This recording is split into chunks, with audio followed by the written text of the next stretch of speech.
last speaker in the Patel College of Global Sustainability's Fall 2021 Sustainability Speaker Series.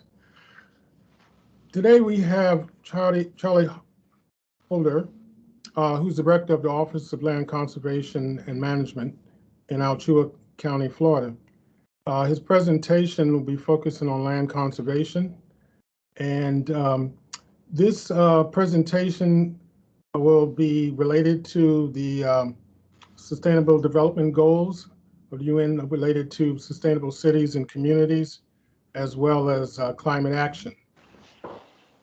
So Charlie has been working in Alachua County since 2017. During this time, he worked natural resource assessment. I'm sorry, somebody's trying to call me. This is not the right time, sorry. Okay, Charlie's worked with both public and private sectors for over 40 years. His experience extends across the southeastern United States, focused primarily on Northeast Florida. Charles also worked in land acquisition and management for the St. Johns River and Suwannee River Water Management District for 28 years.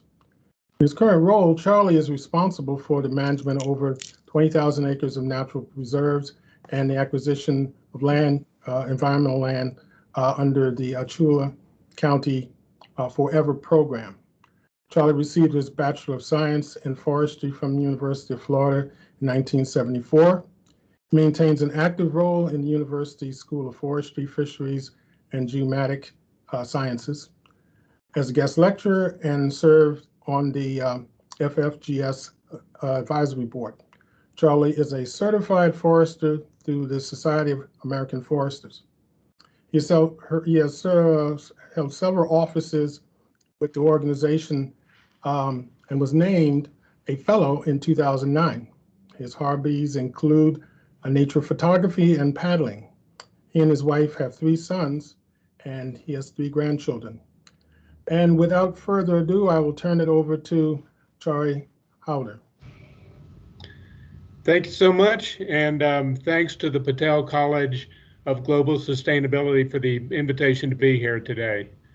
As I started thinking about this presentation, it was difficult for me to imagine anything more central to the idea of environmental sustainability than the maintenance of our green infrastructure. And that's something that I've been working on through the better part of my career. The national lands across Florida provide vital ecosystem services, including everything from the production of oxygen, the storage and purification of water, and the maintenance of biodiversity. Thankfully, the importance of preserving our natural wealth for current and future generations, which is the very definition of sustainability, has been widely recognized by Floridians for over 50 years. As a result, our state has been a leader in land conservation nationally and internationally. There are different sources that give slightly different numbers, but according to Landscape, there are 28 counties in Florida out of our 67 that have had land conservation programs. Some of them, like Alachua's, are active now, and some programs are no longer buying property at this point. Alachua County Forever, and you'll hear me use the acronym ACF, is the local government counterpart to the Florida Forever program. It was established in 2000.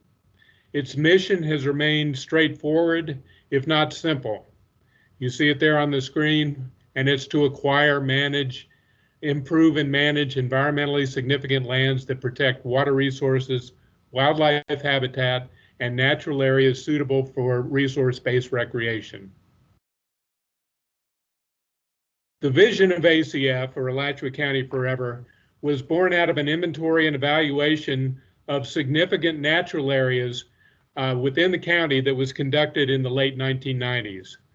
The result of this effort, which was known as the KBN study, became the basis for not only Alachua County's land acquisition program, but also the designation of strategic ecosystems. a concept that has been incorporated into the county's comprehensive plan and land development regulations.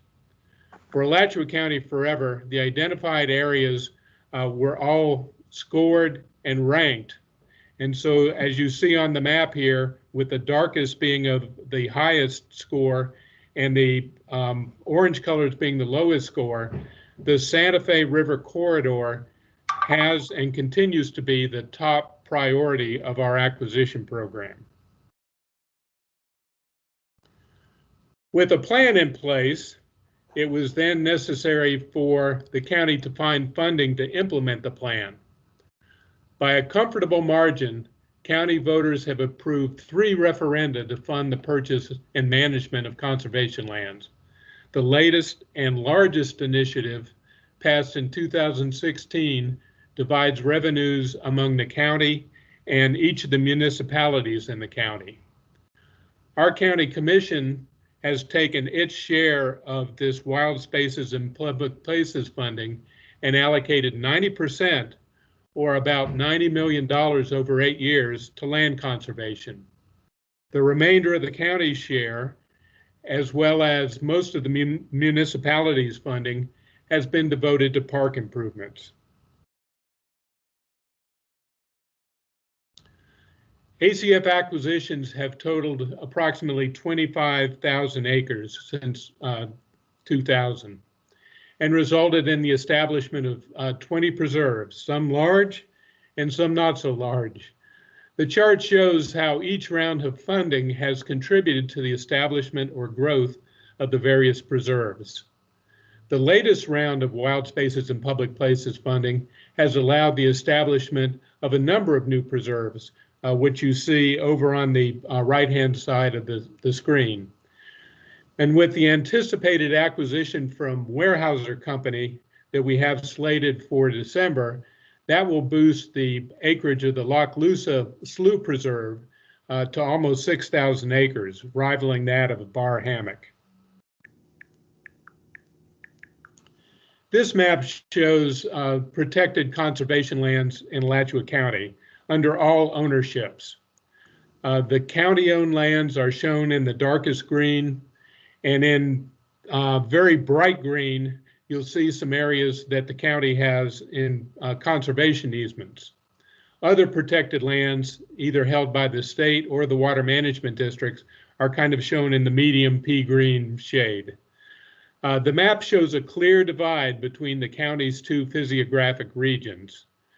To the north and to the east are the northern highlands of Florida, and to the south and west are the Gulf coastal lowlands.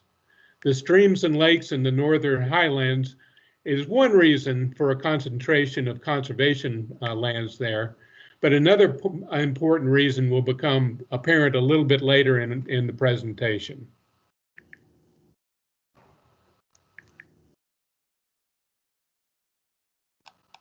Taking a moment to look at the county-owned preserves, you'll see that we have a very diverse mix of natural community types represented in our 25,000 acres. That said, over 25% of these lands are in commercial silviculture, or were at the time of acquisition. And for those of you that don't know, silviculture is basically the production, the growing of timber.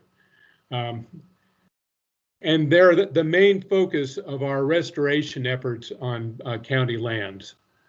Over time, many of these areas will be converted from slash pine or loblolly pine plantations to longleaf pine, and will establish forests that emulate the historic natural communities that were on the land before it was settled. Now, when I'm discussing conservation, I always like to remind folks that, you know, acquisition, that's really kind of, if I can use the word, sexy part of the process. That's a one-time event. But land management is the real forever part of Alachua County forever. It is a set of iterative processes that gradually lead to the attainment of what is known as the desired future condition. Our land management includes natural resource management activities such as prescribed burning, invasive species control, and forest management. And of course, public use and access to our lands is another important component.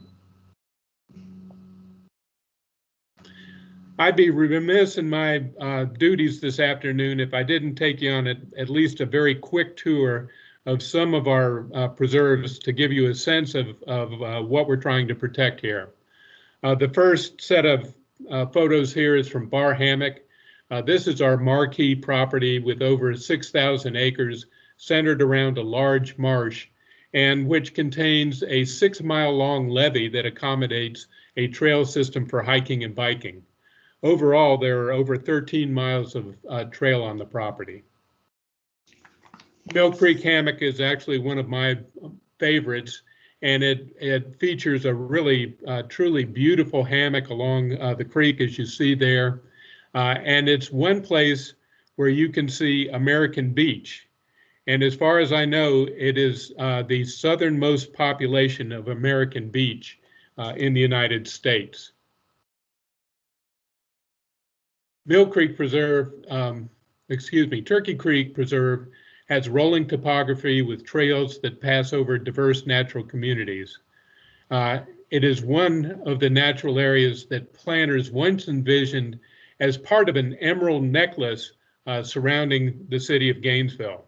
So when you look on the map of protected areas in the city, you'll see this on the north side in close proximity to San Flasco Hammock State Park, the Devil's Mill Hopper State Park, and then moving to the east, large areas protected for the GRU, Gainesville Regional Utilities Wellfield. The county's process for acquiring conservation land is set out in a resolution that was adopted by the County Commission and has been renewed several times. The program is voluntary and willing seller driven. Anyone who is not connected with the program, such as a county commissioner or county staff, can nominate a property for consideration.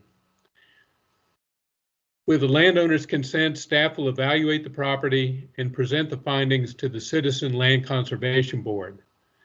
The Land Conservation Board, or LCB, determines whether a property is eligible for consideration for purchase, and if so, whether it should be considered a priority.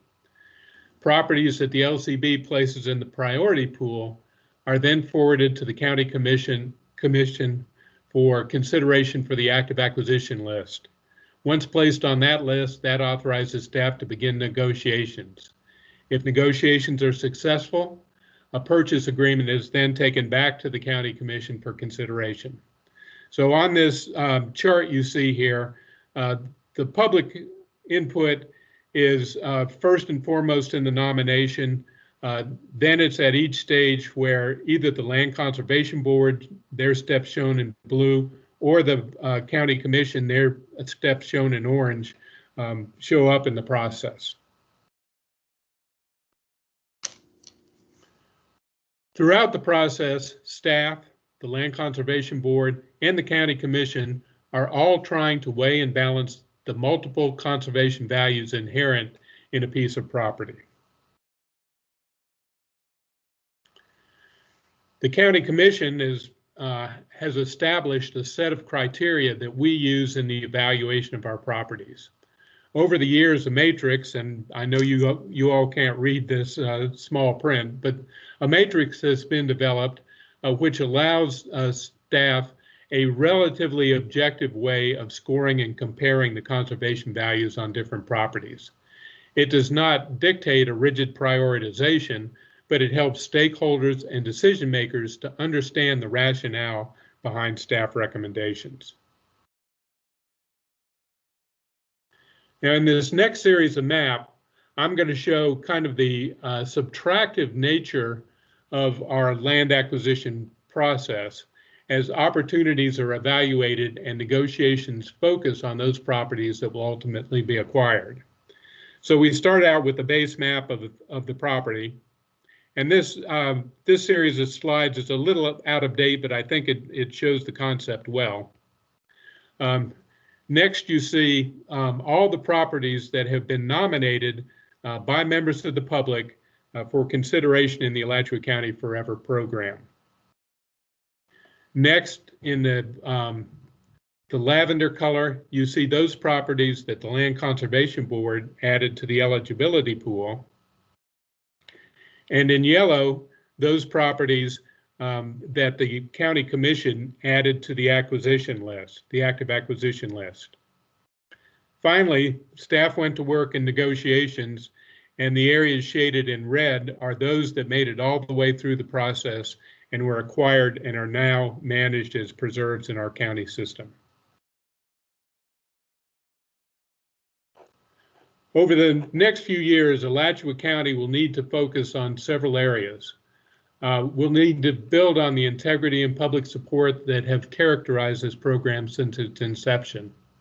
We'll need to coalesce around existing hubs and make some key connections. We need to prioritize protection of our water resources. And finally, we need to address climate change. As we start to take a wider view that extends beyond county boundaries, we can see regional conservation drivers, as I call them.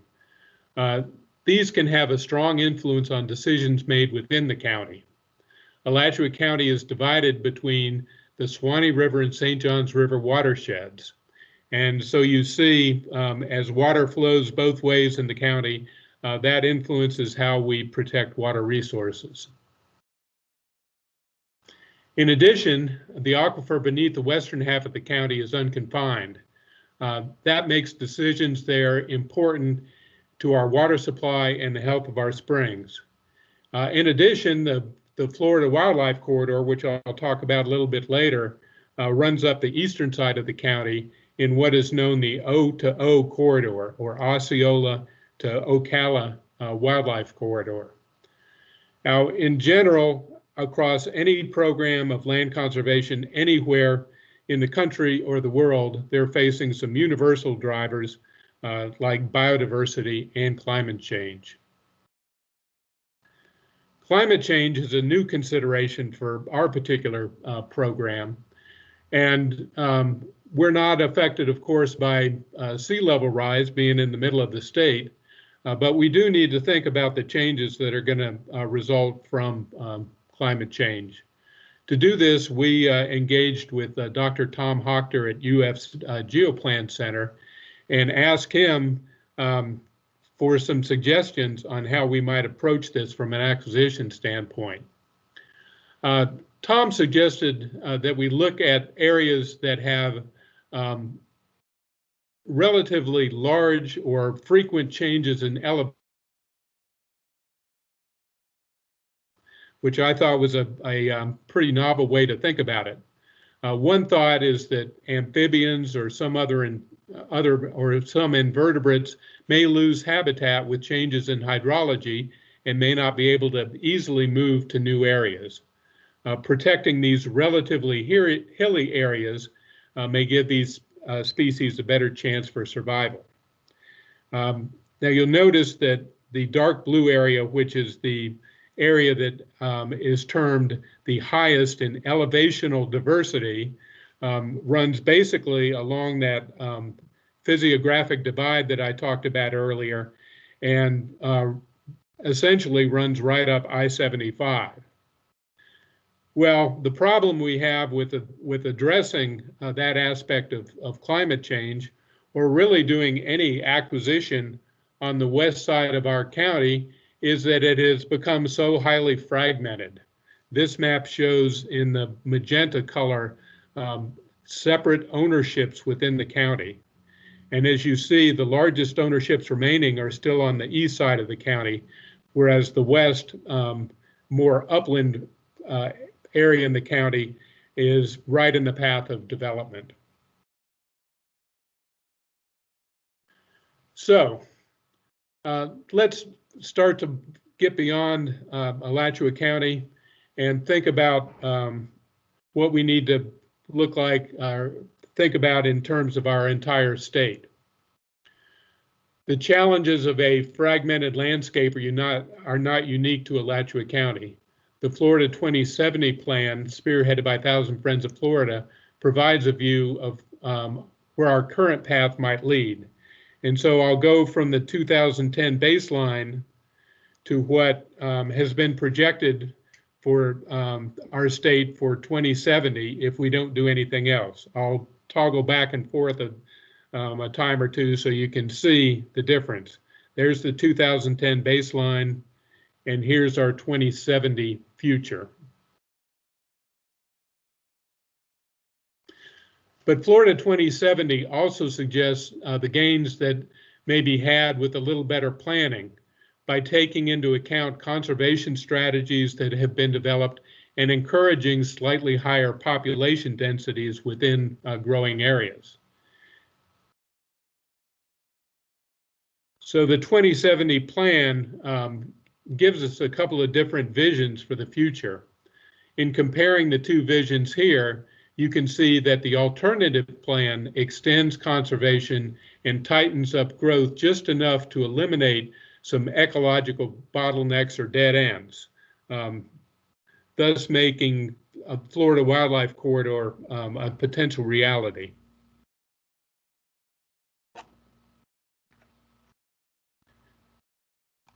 We're fortunate in Florida, we have a large range of programs that can help us realize the alternative future through land conservation. Some of these programs focus on outright purchase of land, while others include or are entirely limited to the acquisition of conservation easements. And I could take at least another hour to talk to you specifically about conservation easements. But of course, funding in any of these programs is always the issue. Thanks to the forward-thinking electorate of Florida, Article 10, Section 28 of the Florida Constitution was adopted in 2014, creating the Land Acquisition Trust Fund. It directs that for a period of 20 years, no less than 33% of the documentary stamp tax, the tax paid whenever a deed is recorded, will be directed to this fund. I've taken that section from the Constitution and reformatted it a little bit, so it makes it a little bit easier to interpret. Basically, the fund is to finance or refinance the protection of a list of property types that you see here, together with the last bullet there, the management, restoration of natural systems, and the enhancement of public access or recreational enjoyment of conservation lands. The year after this amendment was adopted, the revenues going into the Land Acquisition Trust Fund were about $700 million. This is a summary of what the state legislature did with that funding for the current or upcoming fiscal 22 fiscal year. In the top portion, you see land acquisition, and I've got some subheadings under that that are highlighted. Acquisition within the state's appropriation for this fiscal year are about $236 million. If you look down at the bottom, you'll see the projects fixed capital outlay category, and that amounts to over $600 million, the bulk of the funding from the Land Acquisition Trust Fund. You'll also quickly notice, looking down at the grand total, that documentary stamp revenues going into this fund have increased from 2014 at $700 million to today being about $1.3 billion. Now, looking at that $662 million capital projects line item, we've broken it out as they have in the state budget, and you can see that the majority of it is going for grants to other units of government for a variety of conservation type programs. Another popular one that we here at the county have drawn on is springs restoration, about $50 million up there. Some of these include land acquisition and some of them do not.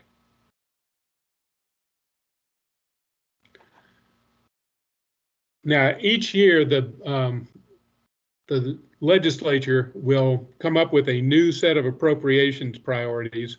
And so each year, citizens in Florida have an opportunity to help direct where that now $1.3 billion of funding will go.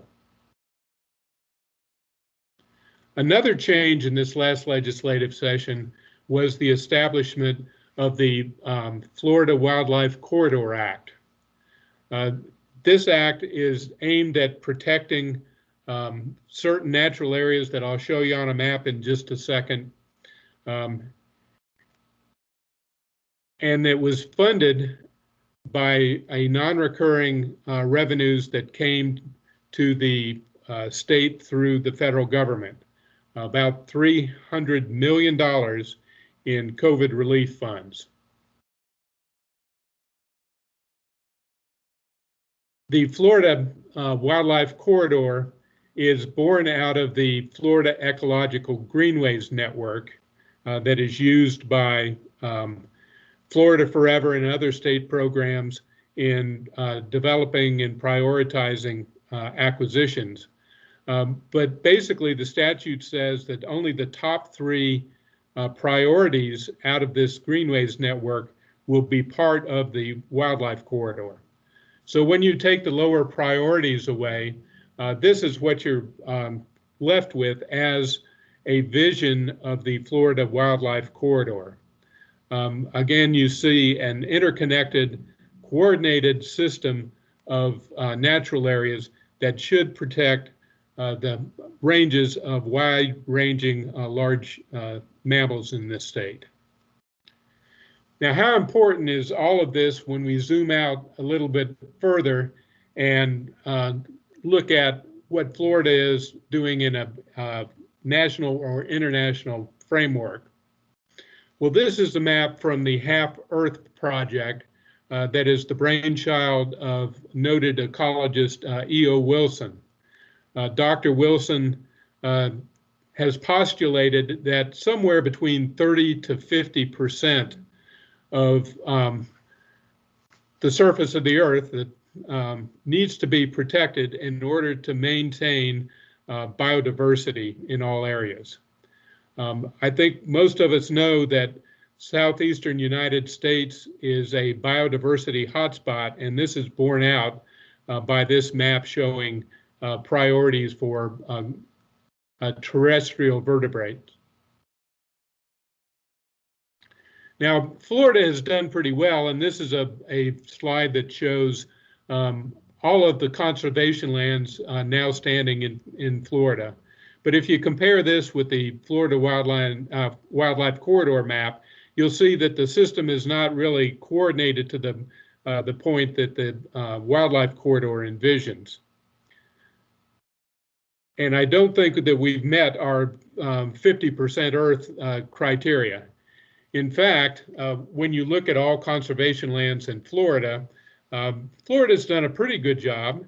Overall, we have protected a little over 31% of the state. But as you see from this map, which breaks it down on a county basis, that some places are doing extremely well, others not quite so well.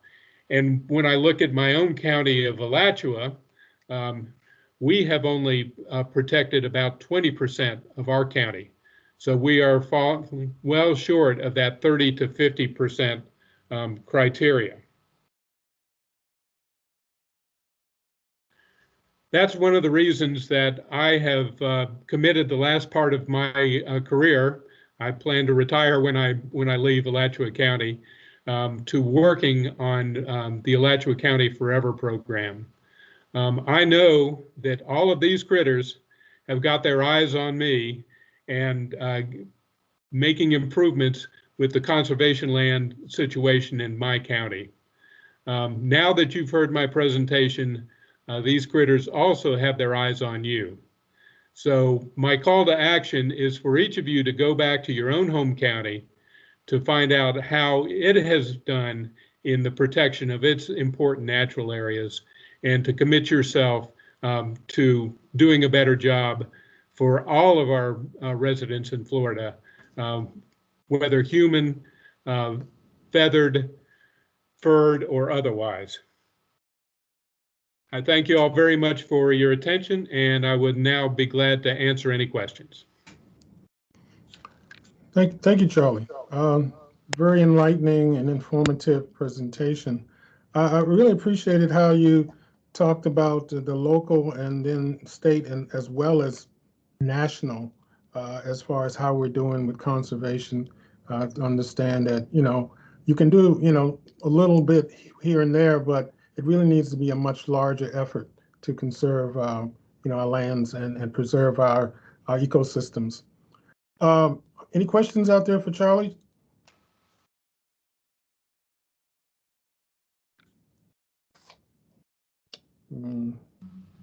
Well, maybe I wrote down a few things because I figured maybe we can open up some additional dialogue.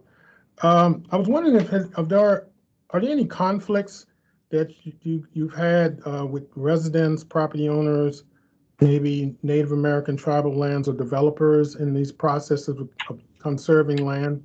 Because I can see it's a lot of patchwork stuff there, but I wonder, does it impinge upon others? Have you seen any issues like that? So, as I mentioned in the presentation, this is a voluntary willing seller program.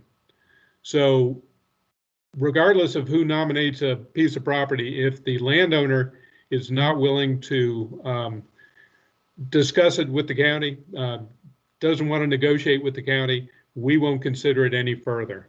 So that obviously eliminates a lot of the potential conflicts. At that, we have plenty of landowners within the county who are very willing to work with us, who understand the importance of our program. And so we've got plenty to do. The largest single landowner in Alachua County is the Weyerhaeuser Company. And Weyerhaeuser, even though they are in the forest products business, they have been very willing to work with us to designate lands that may not be their highest priority, but may have ecological values that are really important to the county. So we feel we've got a very good relationship with all the major landowners that we deal with. Okay, thank you. Yeah, I see George has a question. He has his hand up. Hey, Charlie, this is George Philippidis from the Patel College. Very interesting presentation. Question about the private and NGO preserved lands. I saw that in one of your slides you showed, you broke it down by government, federal, state, and other categories. Do you see an increase, or have you seen an increase in land preservation initiated or directed by the private sector and NGOs in the last, 10, 20 years or? Yes, most definitely. Here in Alachua County, we have 3 land trusts that work pretty regularly within the county. The major one is Alachua Conservation Trust, and they've actually been a partner with us on several acquisitions. There's also the North Florida Land Trust and Conservation Florida. With that said, there's still a fairly minor player in the overall scheme of things, but in certain areas of the state, that's really not the case. If you look up in the Tallahassee Red Hills area, you'll find that the Tall Timbers Conservancy and some of the other nonprofits, the Nature Conservancy, are very, very active in that area and are major landholders. Okay. I think in the future the NGOs activity is only going to increase. If I may, one more question. On one of the slides, you showed the wildlife corridors. I think that's what you called it. Greenways. Yeah, I noticed in Central Florida, although there are those corridors, it was hard to tell on the map, but they seem to be separated, and I couldn't discern whether there are connections between the western side and the eastern side. I was just wondering what the situation is there. So in general, I think that the conservation planning in the corridors, starts down in the Everglades, and as you move north, you run into the Orlando area, and so you've got to get around that urban area somehow. So on the east side, you have a large system of protected lands up along the St. Johns River. And then on the west side, you've got the Withlacoochee State Forest, the Green Swamp, some of the areas there. So I think when modeling's been done in the past, it tends to follow both of those routes to make the connection further north. I see. That's where the big split is, basically, right? Yes. Yeah. All right. Thank you. Any other question? Oh, I think Deepak, you have your hand up. Deepak? Anybody else have their hand up? I see a hand, but I'm not sure who that is. I think Ibrahim has his hands up. Oh, Kabreb, okay. Kabreb, you have a question? Yes, can you hear me? Yeah, I can hear you. Yeah. So Charlie, I think very good presentation. I am interested in your presentation because we have also a forest preserve owned by our university. And there has been discussion on whether to develop that area or keep it intact. At the same time, there was also this land acquisition program. The county did some studies. They want to preserve it. Now, my question is, in your cases, how do you estimate the cost, for example? How do you value, because different places have different ecological assets. So what is, let's say the formula, or what methods do you use to, to assess the value of that area and buy it? So I'm going to make an attempt to answer your question, and if I'm not hitting what you're really interested in, please let me know. Okay. So initially, we can't get it down to dollars and cents on the various environmental ecological values. What we use is that matrix that I talked about, where we take the various criteria that the county commission has given us, and we look at as objective information as we can find to do a scoring for each particular project on those criteria. And so we really bring everything down to a 1 to 10 scale. And in most cases, evaluations that result in a score of 7 or above, those are really highly valuable properties in our system. Does that help? Yes, it helps.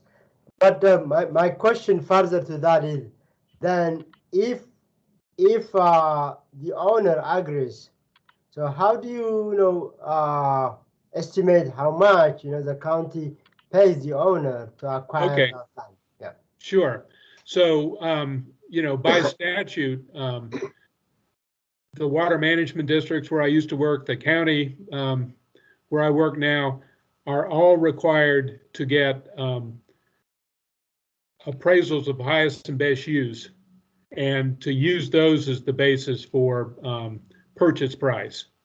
And so we engage with private real estate appraisers to go out on a property, and they value it, based on its economic highest and best use. And that guides what we can pay for the property, regardless of its ecological value.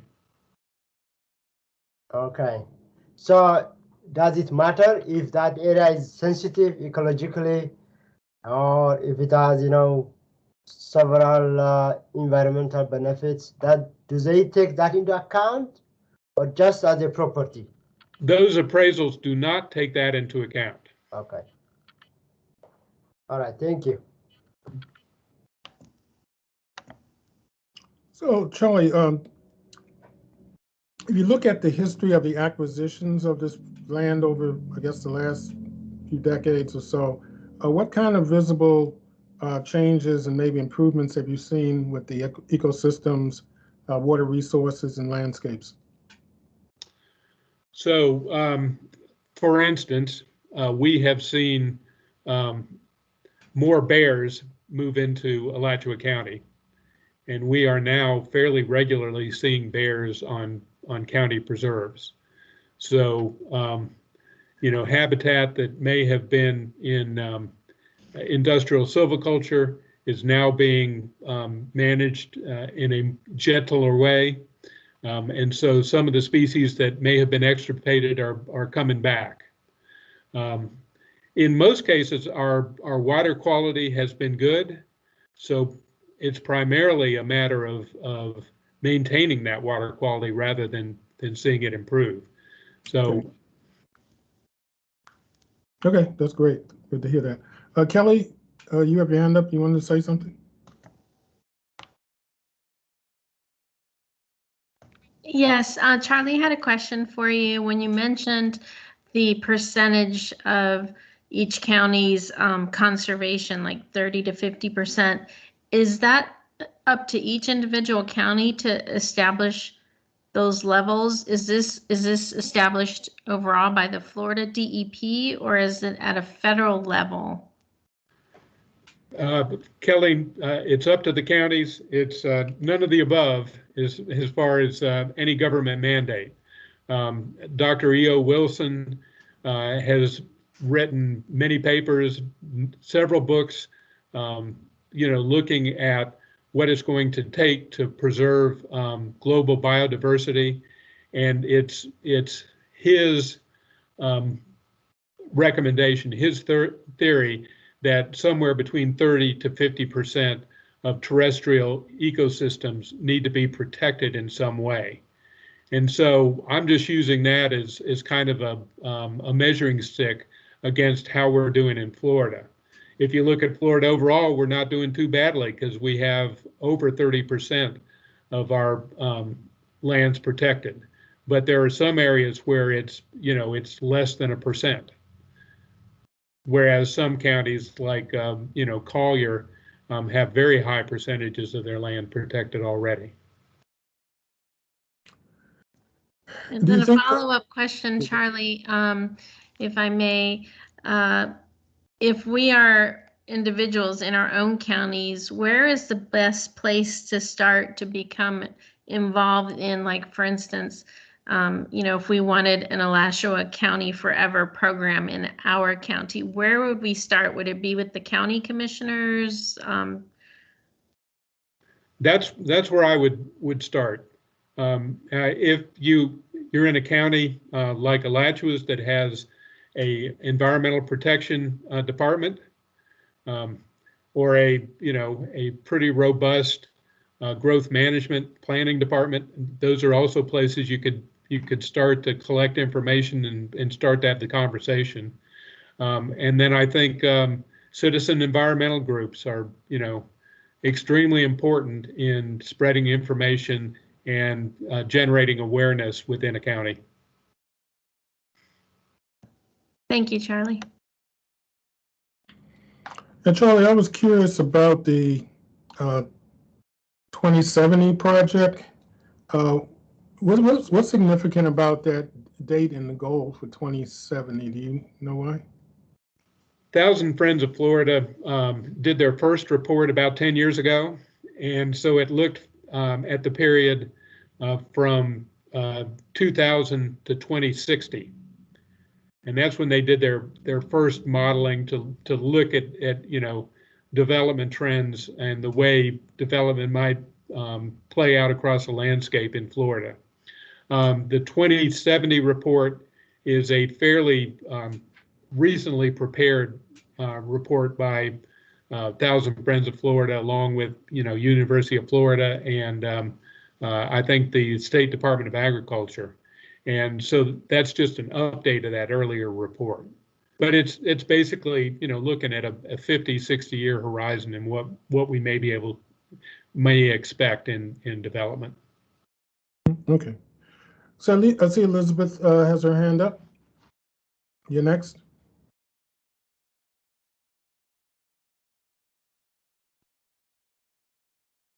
Elizabeth, do you have a question? Hello. Yep. Hello. Sorry, I forgot to put my light on. So is Thousand Friends of Florida sort of a similar organization to our Conservation Foundation down here? Is it an organized nonprofit which raises money and advocates for land conservation? They are a statewide nonprofit headquartered up in Tallahassee. Yeah. And really, they got their start and their primary focus was looking at growth management issues. But of course, in Florida, anytime you're looking at growth management, you also have to be looking at land conservation. Yeah, and my other question was, have you noticed the ebb and flow of funding depending on who is in political office, whether it's a governor, Senate, or legislature? Certainly. So I went to work with the St. Johns River Water Management District in 1986, working in the Save Our Rivers program. And then in 1990, Preservation 2000 came along. In 1999, Florida Forever came along. And throughout that time, there was broad support and good, consistent funding for land acquisition. Frankly, that pretty much came to a halt in 2008 or thereabouts. And it's only been recently, after the 2014 constitutional amendment, that funding has really picked up again at a state level. Say something about this being a one-way valve. Yeah, I mean, it goes without saying, really, that it's a one-way valve. Once land is gone, it can never be. It really isn't, retracted from private ownership. Once it's a hotel and a shopping mall, it doesn't ever go back. So it's the race is on to save these valuable lands. That's why I've devoted my career to this, because I want my grandchildren to see Florida in somewhat the same way that I've been able to see it. Yeah, I don't know northern Florida that well. I'm eager to get up there, actually. Springs. Yeah, the springs and the forest. Well, for 25 years, I worked with Suwannee River Water Management District. It's about 20% of the land area of the state, but it only had 2% of the population. And of course, the Suwannee River was the heart of it. So if you really want to understand natural North Florida, that's a great place to come. Sadly, it seems to come down to economics and jobs and sort of value of some sort of economic benefit to actually get the funding for this, or I'm working on some other projects. And the first and foremost thing to prove is how is it going to benefit human beings or tourism or something. It seems to me like the last criteria is just biodiversity and just leave it alone. It's true. Well, I think there are plenty of studies out there that have shown that property next to conserved lands goes up in value for those private owners. I think that's been shown over there in Pinellas County, just, properties along the Pinellas Trail, for instance. So, I mean, there is a tangible benefit to all the property owners of having conservation land nearby. Mm-hmm. Yeah, Well, it still sounds value monetarily value related, even though that, I think what Elizabeth was talking about more of the innate aspect of having nature there because of its intrinsic value. Yeah. Right Sure. on. Yeah, that's exactly what I meant to say. Sure. You need to So, see. there have been, Melissa Cry is one who was, when she was with the University of Florida, did some work on valuing ecosystem services. And when you put those numbers to them, it's pretty astounding. I can't quote any here this afternoon, but there's been a lot of work that's been done on that. But it's, at this point, it's kind of a theoretical value. I mean, it shows the importance of these conservation lands, but it doesn't translate into funding, for instance, for their protection. Now, Right. mitigation programs such as gopher tortoise mitigation, that kind of thing, those do turn those ecosystem values into real hard dollars for the landowners, whether they're public or private. Mhm. I see that Pradeep, you had your hand up earlier. You still have a question or comment? Yeah, I had a question. This is Pradeep. Charlie, hello, how are you? I'm also from the Patel College. I think Elizabeth asked my question. It was related to funding in terms of whether the state had continued funding for this initiative for the capital funds that was going. But just to follow on to that, I mean, when they do provide the funding, are there specific metrics or goals that they're looking for in terms of what you're going to achieve? So once you have the 260 plus million that you talked about, I mean, what is the ultimate objective of that? I mean, and what do you have to prove to for those funds? Sure. So the Florida Forever program, in Tallahassee, I mean, that's kind of the hub for looking at this at a statewide level.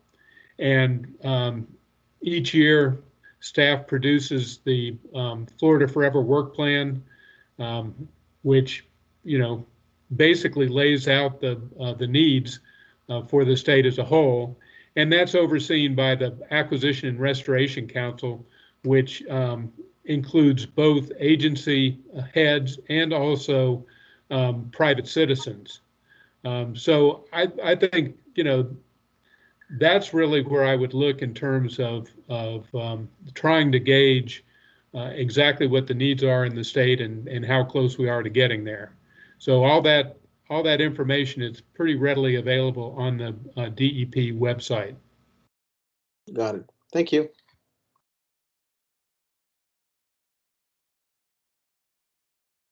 Are there any other questions or comments? Okay. Okay, well, it seems like everyone has had their questions answered. I want to thank Charlie for your time and expertise. This was a very enlightening and informative discussion about land acquisition and conservation. So thank you again. And I guess this is the last speaker for the semester, right? Yes, this does wrap up our speaker series of the fall, and next month we will be publishing our spring speaker schedule. So we look forward to that. But I do want to thank you, Charlie, on behalf of the Patel College for your excellent presentation today. I learned a lot, and we'll be publishing the video online at our speaker website. So anyone that would like to reference it in the future, that would be great. But thank you so much for all that you do for Florida conservation. Well, thank you, Kelly, for all your help in this, and thank you to everybody at the college for inviting me. You're welcome. Have a great evening, everyone. All right, take care, everybody. Bye-bye.